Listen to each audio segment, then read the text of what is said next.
സഖാക്കളെ, കേരളത്തിന്റെ ചരിത്രത്തിൽ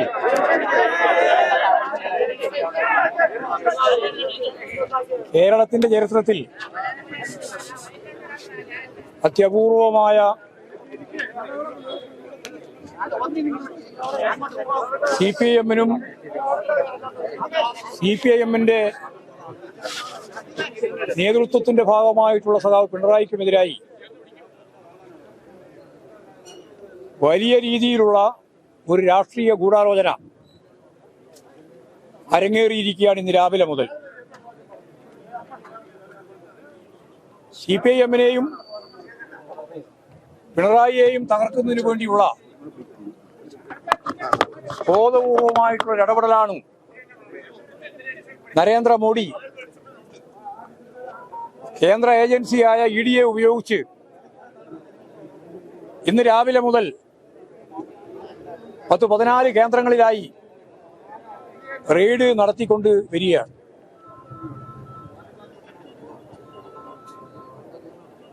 പിണറായി വിജയനുമായി ഇതിന് യാതൊരു തരത്തിലുള്ള ബന്ധവുമില്ല എന്നെല്ലാവർക്കും അറിയാം. എക്സ്ലോജിക്കിന്റെ കേസ് തന്നെ KMRL-മായി ബന്ധപ്പെട്ട ഒരു കരാർ അനുസരിച്ച് 1.72 കോടി, 1,72,00,000 ഉറുപ്പിക വീണ വിജയന് അവിടെ അവർക്ക് നൽകിയ KMRL-ന് നൽകിയ സേവനത്തെ അടിസ്ഥാനപ്പെടുത്തി നിയമവിധേയമായി ബാങ്ക് മുഖേന എല്ലാ ടാക്സും ഒടുക്കിക്കൊണ്ട് മന്ത്രിസഭയിൽ അംഗങ്ങളാണ്. അവർ രണ്ടുപേരും അത് സമ്മതിച്ചിട്ടുണ്ട്. ഞങ്ങളിങ്ങനെ പൈസ വാങ്ങിയിട്ടുണ്ട് എന്ന് സമ്മതിച്ചിട്ടുണ്ട്. അവർക്കെതിരായിട്ട് കേസില്ല. വീണ വിജയന്റെ അച്ഛൻ പിണറായി വിജയനാണ് എന്നുള്ളതുകൊണ്ട് കോടതികളെല്ലാം ഇവിടെ ചൂണ്ടിക്കാണിച്ചതുപോലെ സെഷൻസ് കോടതി, ഹൈക്കോടതി, സുപ്രീം കോടതി ഉൾപ്പെടെ എല്ലാ കോടതികളും തള്ളിക്കളഞ്ഞ ഒരു കേസ് രാഷ്ട്രീയ പ്രേരിതമായി ഇടതുപക്ഷ ജനാധിപത്യ മുന്നണിയുടെ കേന്ദ്ര നേതൃത്വമായി പ്രവർത്തിക്കുന്ന സഖാവ് പിണറായിക്കെതിരായി, അതിന്റെ രാഷ്ട്രീയ പാർട്ടിയായ CPIM-നെതിരായും കടന്നാക്രമണം നടത്താൻ ബോധപൂർവം കെട്ടിച്ചമച്ചുണ്ടാക്കിയ ഒരു സംഭവമാണ് ഈ റെയ്ഡ് ഉൾപ്പെടെയുള്ള കാര്യങ്ങൾ. ഹൈക്കോടതിയിൽ ഇപ്പോൾ വീണ്ടും ആ കേസ് വന്നപ്പോൾ കോടതി പറഞ്ഞത് ഒരു FIR ഉണ്ടാക്കുന്നതിന് വേണ്ടിയുള്ള തെളിവ് പോലും നമ്മുടെ മുമ്പിലില്ല, FIR ഇല്ല. അപ്പൊ അത് സംബന്ധിച്ച് അന്വേഷണം നടത്തുന്നതിൽ ഞങ്ങൾക്ക് തർക്കമില്ല എന്നാണ്. FIR പോലും ഇല്ലാത്ത ഒരു കേസിൽ അന്വേഷണം നടത്തണമെന്ന് പറഞ്ഞപ്പോ ഉടനെ കേരളത്തിന്റെ പ്രതിപക്ഷ നേതാവ് സഖാവ് പിണറായി വിജയന്റെ വീട്ടിലേക്ക് ED റെയ്ഡുമായിട്ട് വരികയാണ്. അനുബന്ധമായി 13 കേന്ദ്രത്തിൽ പറയും. രാഷ്ട്രീയ ഗൂഢാലോചനയാണിത്. നമുക്കിതിനു മുമ്പ് തന്നെ വളരെ വ്യക്തമായിട്ട് സുപ്രീം കോടതി തന്നെ പറഞ്ഞ അനുഭവങ്ങളുണ്ട്. ഈ കേന്ദ്ര ഏജൻസികളൊന്നും ഫലപ്രദമായി കേസ് അന്വേഷിക്കുകയോ കേസിന്റെ ഭാഗമായിട്ട് ശിക്ഷിക്കപ്പെടുകയോ ചെയ്യുന്നവരല്ല. 1% പോലും ശിക്ഷിക്കപ്പെടുന്നില്ല എന്ന് സുപ്രീം കോടതി തന്നെ പറഞ്ഞു. കൂട്ടിലടച്ച തത്തയെ പോലെയാണ് പെരുമാറുക. രാഷ്ട്രീയ ആയുധമായിട്ടാണ്, ഉപകരണമായിട്ടാണ് ഇവർ ഉപയോഗിച്ചുകൊണ്ടിരിക്കുന്നത് ഈ വിഭാഗത്തെ ആകെ. എത്രയോ അനുഭവങ്ങൾ നമ്മുടെ മുമ്പിലുണ്ട്, കേരളത്തിലുണ്ട്, ഇന്ത്യയിലുണ്ട്. കെജ്രിവാളിനെ നിങ്ങൾക്കെല്ലാം അറിയുന്നതാണ്. ഡൽഹി മുഖ്യമന്ത്രി. ആ ഡൽഹി മുഖ്യമന്ത്രി ആയപ്പോൾ അവിടെ കോൺഗ്രസ്സുകാര് കെജ്രിവാളിനെതിരായിട്ട് ഒരു ആരോപണം, ഒരു അഴിമതി ആരോപണം ഉന്നയിച്ചു. കോൺഗ്രസ്സുകാർ തന്നെ കെജ്രിവാളിനെ അറസ്റ്റ് ചെയ്യണം എന്ന് പറഞ്ഞുകൊണ്ട് ഒരു മെമ്മോറാണ്ടം കൊടുത്തു. ആ മെമ്മോറാണ്ടം കിട്ടിയപ്പോൾ പ്രതിപക്ഷ രാഷ്ട്രീയ പ്രസ്ഥാനങ്ങൾക്കെതിരായിട്ട് ഇന്ത്യയിൽ ഉടനീളം കേന്ദ്ര ഏജൻസികളെ വിന്യസിപ്പിച്ച് രാഷ്ട്രീയ വേട്ടയാടൽ നടത്തിക്കൊണ്ടിരിക്കുമ്പോൾ കിട്ടിയ അവസരം ഉപയോഗിച്ച് കെജ്രിവാളിനെ അറസ്റ്റ് ചെയ്ത് ജയിലിലാക്കി. മാസങ്ങളോളം ജയിലിൽ കിടന്നു. തെരഞ്ഞെടുപ്പ് ഘട്ടത്തിൽ പോലും പൂർണ്ണമായിട്ട് പ്രവർത്തിക്കാനാവുന്ന നില ഉണ്ടായില്ല. അവസാനം ഡൽഹി ഹൈക്കോടതി വളരെ വ്യക്തതയോടുകൂടി ആ കേസിന്റെ വാദം പൂർത്തിയാക്കി യാതൊരു തെളിവുമില്ലാതെ ആ കേസ് ചവറ്റുകോട്ടയിൽ എറിഞ്ഞിരിക്കുകയാണ്. യഥാർത്ഥത്തിൽ കോൺഗ്രസും നരേന്ദ്രമോദിയും രാജ്യത്തെമ്പാടുമുള്ള ജനങ്ങളോട് മാപ്പ് പറയേണ്ടതാണ്. പ്രതിപക്ഷ നേതൃനിരയെ തകർക്കാൻ നിരവധിയായ രീതിയിൽ കേന്ദ്ര ഏജൻസികളെ ഉപയോഗിക്കുന്നതിന്റെ ഏറ്റവും പ്രധാനപ്പെട്ട തെളിവ് മാത്രം ഞാൻ ചൂണ്ടിക്കാണിച്ചതാണ്. ഇവിടെ കോൺഗ്രസിന്റെ ഉന്നത നേതാവ്, പാർലമെന്റിലെ പ്രതിപക്ഷ നേതാവ്, നമുക്കെല്ലാം അറിയുന്നത് പോലെ രാഹുൽ ഗാന്ധി തെരഞ്ഞെടുപ്പ് പ്രവർത്തനത്തിന്റെ ഭാഗമായിട്ട് കേരളത്തിലെത്തിയാൽ ഉടനെ എല്ലാ സന്ദർഭത്തിലും പറഞ്ഞുകൊണ്ടിരിക്കുന്ന ഒരു കാര്യം, എന്തേ പിണറായി വിജയനെ അറസ്റ്റ് ചെയ്യാതെ ഇ ഡി എന്നാണ്. കേന്ദ്ര ഏജൻസികൾ എന്തുകൊണ്ട് പിണറായി വിജയനെ അറസ്റ്റ് ചെയ്യുന്നില്ല? ഈ ചോദ്യമാണ് ഇന്ത്യ ബ്ലോക്കിന്റെ നേതാവ്,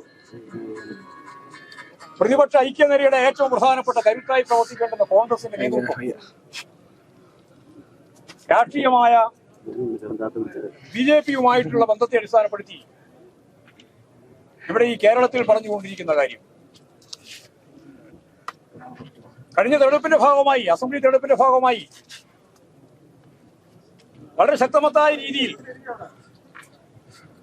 പറഞ്ഞുകൊണ്ടിരുന്ന ഒരു കാര്യം, CPIM-ഉം അതുപോലെ BJP-യും തമ്മിൽ ഡീലുണ്ട് എന്നാണ്. ഇപ്പോഴും നമുക്ക് കൃത്യമായിട്ട് മനസ്സിലായി. ഇന്നലെ കേരളത്തിന്റെ പുതിയ മുഖ്യമന്ത്രി ഇന്ത്യയിലെ പ്രധാനമന്ത്രിയെ കണ്ട് സംഭാഷണം നടത്തി എന്ന വാർത്ത പുറത്തു വരുന്നതിന്റെ തുടർച്ചയായിട്ടാണ് ഇന്ന് രാവിലെ ആവുമ്പോൾ ED ഞാൻ നേരത്തെ പറഞ്ഞ 14 കേന്ദ്രങ്ങളിലേക്ക് എത്തുന്നത്. അപ്പോഴാരുമായിട്ടാണ് ഡീല് എന്ന കാര്യം ഞാനിനി വിശദീകരിക്കേണ്ട കാര്യമില്ല. കോൺഗ്രസും BJP-യുമായിട്ടുള്ള ഡീൽ ഇവിടെ കൃത്യമായിട്ട് കേരളത്തിൽ പകൽ വെളിച്ചം പോലെ ജനങ്ങൾക്ക് മനസ്സിലാക്കാൻ സാധിച്ച ഒന്നായിട്ടാണ് നമുക്കിതിനെ കാണാനാവുക. ഈ റെയിലിനെ കാണാനാവുക. തെറ്റായ സന്ദേശമാണ് ഇവിടെ കോൺഗ്രസ് നേതൃത്വം നൽകുന്നത്. ഇന്ത്യയിൽ അങ്ങോളം ഇങ്ങോളമുള്ള പ്രതിപക്ഷ നേതൃത്വത്തിനെതിരായി ശക്തിയായ കടന്നാക്രമണം നടത്തുന്ന കേന്ദ്ര ഏജൻസിയെ കേരളത്തിൽ എന്തുകൊണ്ട് ഉപയോഗിക്കുന്നില്ല എന്ന ചോദ്യം ചോദിച്ച് കേസ് സഖാവ് പിണറായി വിജയന്റെ നേരെ എത്തിക്കാനുള്ള ബോധപൂർവമായ ശ്രമം ഇവിടെ നമുക്കെല്ലാം അറിയുന്നത് പോലെ നരേന്ദ്രമോദിയാണ് ഇതിന്റെ ഏറ്റവും പ്രധാനപ്പെട്ട ചുക്കാൻ പിടിക്കുന്നത് രാഷ്ട്രീയമായിട്ട്.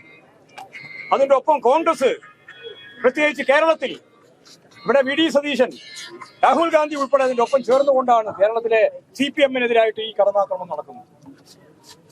അല്ലാതെ പിണറായി വിജയന് ഈ രീതിയിലുള്ള കടന്നാക്രമങ്ങളൊന്നും പുത്തരിയല്ല എന്ന് എല്ലാവർക്കും അറിയാം, പാർട്ടിക്കുമല്ല. അടിയന്തരാവസ്ഥ കാലഘട്ടത്തിൽ കേരളത്തിലെ പോലീസ് തന്നെ പിണറായി വിജയനെ പിടിച്ച് ക്രൂരമായി കടന്നാക്രമിച്ച് ജീവശവമാക്കി ആശുപത്രിയിലേക്ക് എത്തിക്കുകയാണ് ചെയ്തിട്ടുള്ളത് എന്ന് നമുക്കറിയാം. അതിനെ അതിജീവിച്ചുകൊണ്ടാണ് സഖാവ് പിണറായി കേരളത്തിലെ ജനനായകനായി മുന്നോട്ടേക്ക് വന്നത്. RSS-ഉം BJP-യും സംഘപരിവാർ വിഭാഗങ്ങളും എത്രയോ കാലം വേട്ടയാടിയ, ഇപ്പോഴും വേട്ടയാടിക്കൊണ്ടിരിക്കുന്ന ഇടതുപക്ഷ പ്രസ്ഥാനത്തിന്റെ CPIM-ന്റെ പ്രമുഖ നേതാവാണ് സഖാവ് പിണറായി. ആ പിണറായിക്കെതിരായിട്ടാണ് ഇപ്പോഴും ഈ കടന്നാക്രമം വരുന്നത്. ഞങ്ങൾക്ക് നന്നായിട്ടറിയാം, അത് വ്യക്തിപരമായി പിണറായിക്കെതിരായിട്ടുള്ള കടന്നാക്രമമല്ല, അത് കേരളത്തിലെ കമ്മ്യൂണിസ്റ്റ് പ്രസ്ഥാനത്തിനെതിരായിട്ടുള്ള കടന്നാക്രമമാണ്. ഈ കടന്നാക്രമത്തിനെതിരായി കേരളത്തിലെ ജനങ്ങൾ ഇപ്പോഴും തെരുവിൽ ഇറങ്ങിക്കഴിഞ്ഞിരിക്കുന്നു. കേരളത്തിൽ അങ്ങോളം ഇങ്ങോളം റെയ്ഡ് നടക്കുന്ന കേന്ദ്രങ്ങളിലും ജില്ലാ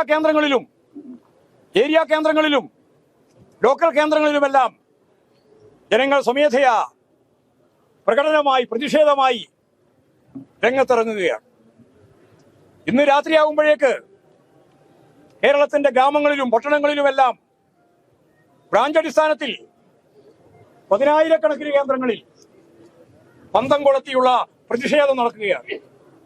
സമാധാനപരമായി നടക്കുന്ന ഇത്തരം പ്രതിഷേധങ്ങളാകെ കേരളത്തിലെ ഇടതുപക്ഷ പ്രസ്ഥാനത്തെയും പ്രത്യേകിച്ച് CPM-നെയും അതിന്റെ ഏറ്റവും പ്രധാനപ്പെട്ട നേതാവായ സഖാവ് പിണറായി വിജയനെയും തൊടാൻ ഞങ്ങൾ അനുവദിക്കില്ല എന്ന പ്രഖ്യാപനമാണ് ഈ പാർട്ടിക്കെതിരായി.